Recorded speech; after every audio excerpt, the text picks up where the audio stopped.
हाँ जैन दोस्तों, ठीक है।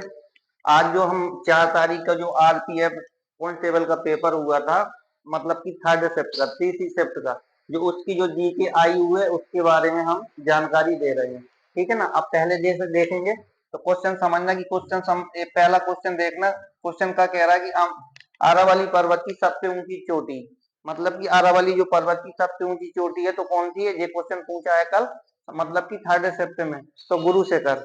अब तुमसे पूछेगा कि विश्व की सबसे पुरानी पर्वतमाला कौन सी है, तो अरावली। क्वेश्चन पूछता है, याद रखना, विश्व की सबसे पुरानी पर्वतमाला कौन सी है, अरावली। और आगे आगे पूछे ना, ये कहाँ पर फैली हुई है, पश्चिम में, राजस्थान में। 3 क्वेश्चन है जो याद रखना। जैसे एक अभी ये पूछा है तो पहले नंबर पे हम लगा देंगे क्या क्या है, गुरु शिखर। गुरु, ये गुरु शिखर है, याद रखोगे। ये गुरु शिखर जो चोटी है, मतलब आरावली की सबसे ऊंची चोटी गुरु शिखर है। ये फैली कहाँ पर हुई है, राजस्थान, ठीक है। और पूछेगा तीसरा, विश्व की सबसे पुरानी, तो विश्व की सबसे सबसे ये पुरानी भी है, विश्व की सबसे पुरानी। तो ये तीनों फैक्ट याद रखोगे। अब ये क्वेश्चन कह रहा है पालक टमाटर में कौन सा अम्ल पाया जाता है, तो कौन सा पाया जाएगा, ऑब्जेलेकम, ठीक है। अब जैसे तुमसे पूछेगा पालक टमाटर में कौन सा अम्ल पाया जाता है, तो ऑब्जेलेकम। ये क्वेश्चन पूछा है, तो मतलब ये बार पूछा था कि पालक में कौन सा अम्ल पाया जाता है, तो ऑब्जेलेकम। तीसरा क्वेश्चन देखना, ये कह रहा था कि कार्तिक पूर्णिमा पर कौन सा त्योहार मनाया जाता है, तो गुरु नानक का जो जिका होता है जयंती। कार्तिक पूर्णिमा पर कौन सा त्योहार मनाया जाता है, गुरु नानक की जयंती, ठीक है ना। और अगला क्वेश्चन देखना तुम।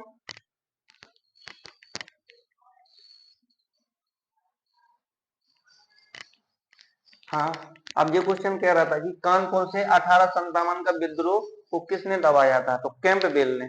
मतलब जो अंग्रेज थे, अंग्रेजों में मतलब जो जो विद्रोह, मतलब जो अंग्रेजों का नेतृत्व कर रहे थे सेना का, उसने मतलब कि कानपुर में जो कौन थे, धुंधु पंत के नाम से जाना जाते हैं, धुंधु पंत, ठीक है। ये मतलब कि जो कानपुर में इनको विद्रोह को किसने दबा दिया था, अंग्रेज विद्रोह कौन थे, कैंपेन।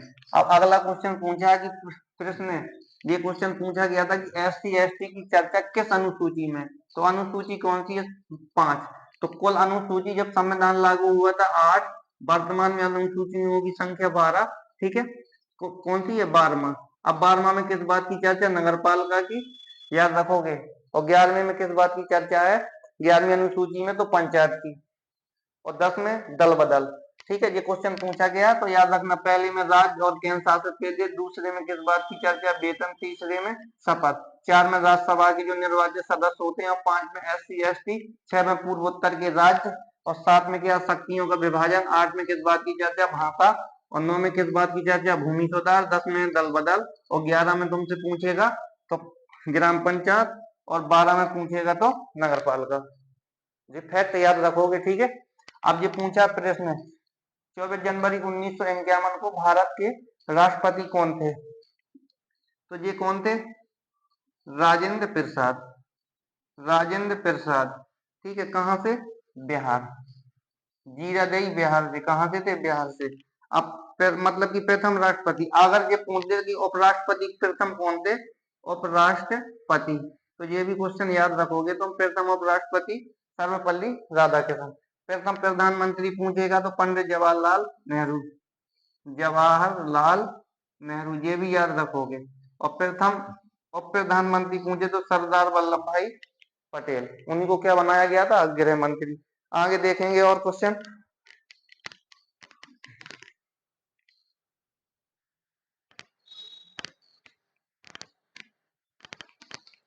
देखो, अब अगला क्वेश्चन है, कह रहा कि समान नागरिक संहिता, समान नागरिक संहिता की चर्चा भारतीय संविधान के किस अनुच्छेद में, ये क्वेश्चन पूछा गया था, ठीक है।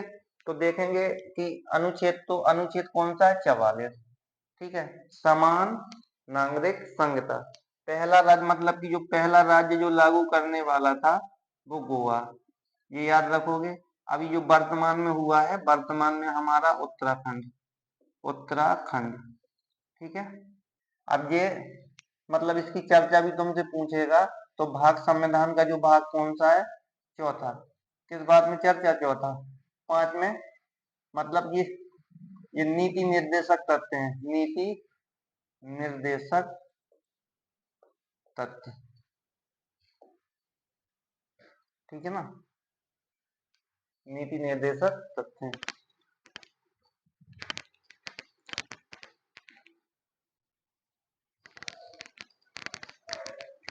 ठीक है ना, तो नीति निर्देशक तत्व ये लिए कहां से है? आयरलैंड से, आयरलैंड के संविधान से। ये क्वेश्चन याद रखना, ठीक है।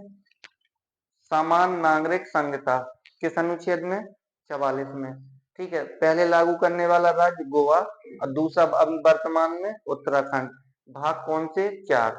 नीति निर्देशक तत्व कहां से लिए गए? आयरलैंड से। ये बाध्य योग नहीं है। अनुच्छेद देखेंगे 36 से 51, ठीक है। अब दूसरा क्वेश्चन है, भारत में पहला वायसराय किस अधिनियम द्वारा नियुक्त हुआ था? तो अधिनियम तो भाई साहब था 1858 का, 1857 की क्रांति के बाद जो 1858 का नियम था।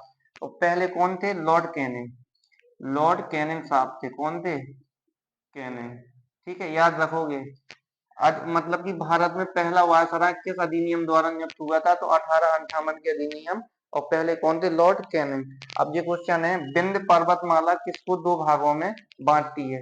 तो मतलब कि उत्तरी भारत और दक्षिणी भारत को, उत्तरी भारत और दक्षिणी भारत को।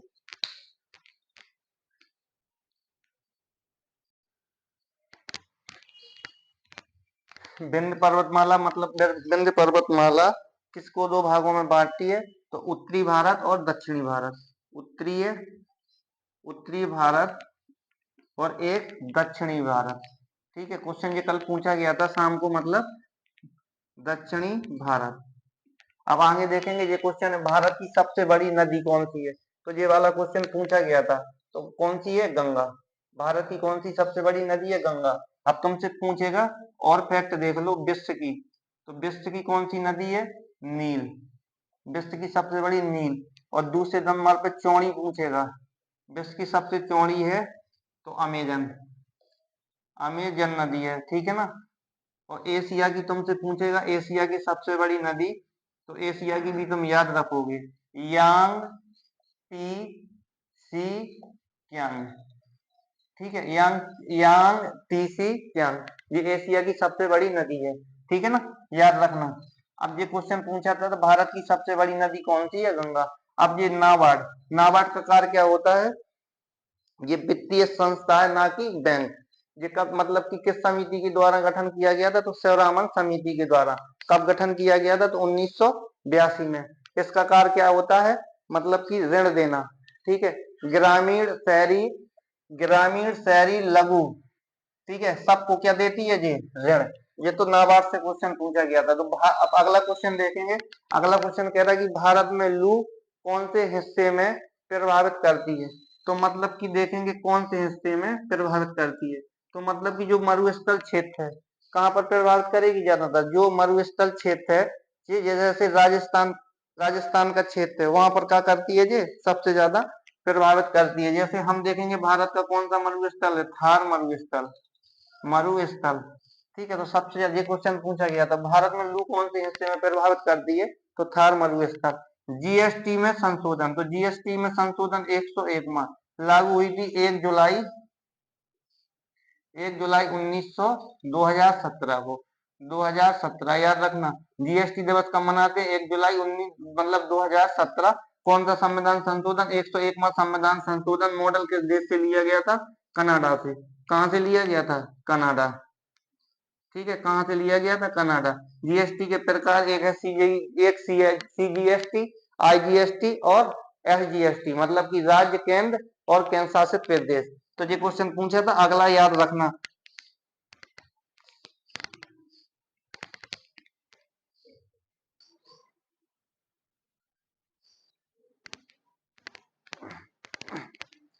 देखना ये क्वेश्चन, ये कह रहा है कि 9वां संविधान संशोधन 1960 किससे संबंधित था? तो भारत और पाकिस्तान से, ठीक है। जो संविधान में भारत और पाकिस्तान से संबंध, जो 9वां संविधान संशोधन किया गया था, कब किया गया था? 1960 में।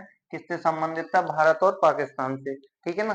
अब जैसे जो क्वेश्चन पूछा गया, ये करंट अफेयर का क्वेश्चन है, कह रहा है कि M1 मतलब कि एक्टस MQ नोबी प्रीडेटर सशक्त ड्रोन किस देश से खरीदा गया है? तो ड्रोन का क्या नाम है? General Atomics. ये कहाँ से खरीदा गया है? अमेरिका। कहाँ से खरीदा गया है? अमेरिका से खरीदा गया है। अगला क्वेश्चन ये क्या था? शांति निकेतन की स्थापना कब हुई थी? तो ये 1901 में।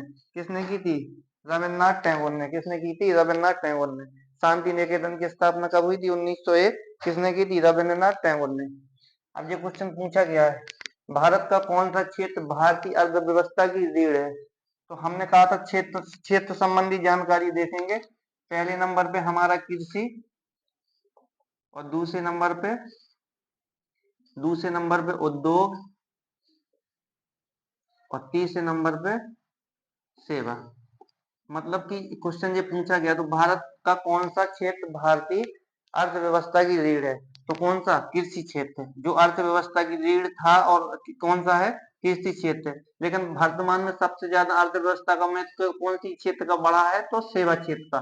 और घटा किस क्षेत्र का? कृषि क्षेत्र का। ठीक है, याद रखोगे, सेवा क्षेत्र का बढ़ा हुआ है। अब ये अर्थव्यवस्था है, ठीक है, याद रखना। और कह रहा है कि सूचना और रिसर्च किस क्षेत्र में आते हैं? तो सूचना एवं प्रौद्योगिकी विज्ञान के क्षेत्र में आते हैं। ये क्वेश्चन आया हुआ है, कल पूछा था। और ये देखेंगे, खेलो इंडिया यूथ गेम्स 2024 किस राज्य में हुए थे? तो तमिलनाडु। कहाँ पर हुए थे? तमिलनाडु में। ठीक है, खेलो इंडिया यूथ गेम्स 2000 मतलब कि 2024। एक क्वेश्चन और पूछा गया था कि कौन सा संवैधानिक निकाय नहीं है? उसमें मतलब निर्वाचन आयोग था। निर्वाचन एक निर्वाचन आयोग था, और एक कोई SC ST करके, और ऐसे क्वेश्चन थे। उसमें पूछा गया था कि कौन सा संवैधानिक निकाय नहीं है। ठीक है। और अब एक क्वेश्चन ये पूछा गया था कि मतलब कि किरचॉफ के नियम संबंधी मतलब कि बताओ। ठीक है। अब जो अगला पेपर होगा